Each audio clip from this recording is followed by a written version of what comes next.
It's 8:03 here, Tuesday, September 10th. 64 degrees already. We're going to see sunshine today. Highs headed up into the 80s.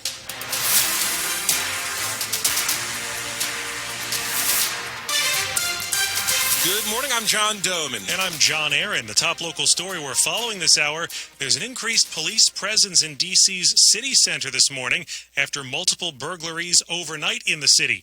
WTOP's Lynn Bowie reports from the scene. D.C. police say 5 people are now in custody. Charges include burglary and fleeing from law enforcement. They say overnight groups of people destroyed property and burglarized businesses in the city center and Georgetown areas. The front of an optician's office on 8th Street Northwest is now boarded up, and this morning workers swept and cleaned up outside. Police also say stores were hit in the 8th Street corridor, Logan Circle, and north of Columbia Heights. In Northwest, Lynn Bowie, WTOP News. We're now seeing body cam footage from a shooting that has sparked significant outrage. That footage shows what happened in the seconds before D.C. police opened fire on a violence interrupter who was found in his car after crashing into a McDonald's in Southeast last weekend. The video was released just hours after the family of 26-year-old Justin Robinson changed their minds and asked for it to be made public.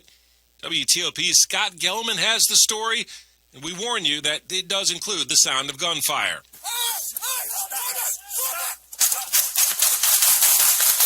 That's what happened after D.C. Police Chief Pamela Smith says Justin Robinson tried to grab an officer's gun. It was pointed at Robinson through a window that Smith says he rolled down. There is an exchange of words, and the officer disengages, discharges his firearm, and what you will see is the individual's firearm that is dropped from his left hand onto his lap. Police say Robinson had a gun, but wasn't responsive for about 10 minutes. And they were also attempting to create a plan on how they would respond or engage when they were notified by other officers that there was individual movement inside the car. Police say one officer fired 10 times and another fired once. It all started after police say Robinson crashed his car into the side of a Southeast DC McDonald's. In downtown D.C., Scott Gelman, WTOP News. A statement from the attorney representing Robinson's family says in part the video shows the unjust killing of Mr. Robinson, and he calls it a clear example of police brutality and police misconduct. Trash is a dirty business, and as WTOP's Kyle Cooper reports, some people in Prince George's County are stinking mad about their trash not being picked up.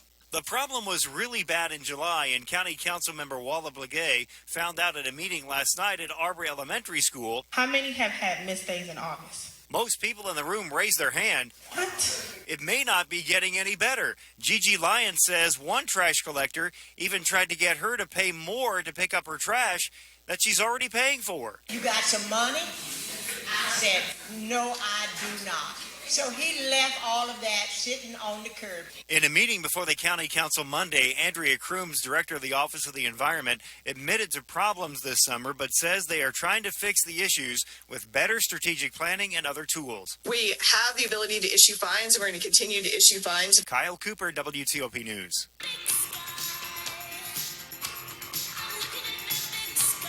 And some of our listeners this morning were looking at the sky, and they saw a bright light.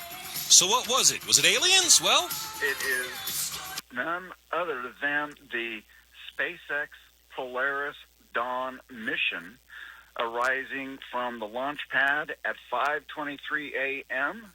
Eastern Daylight Time, making its 8.5-minute climb to orbit.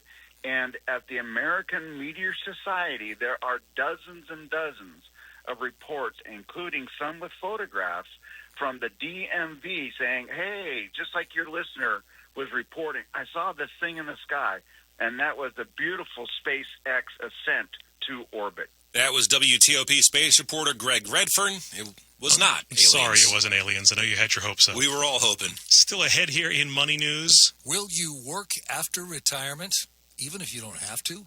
I'm Jeff Clable. Traffic and weather in 30 seconds.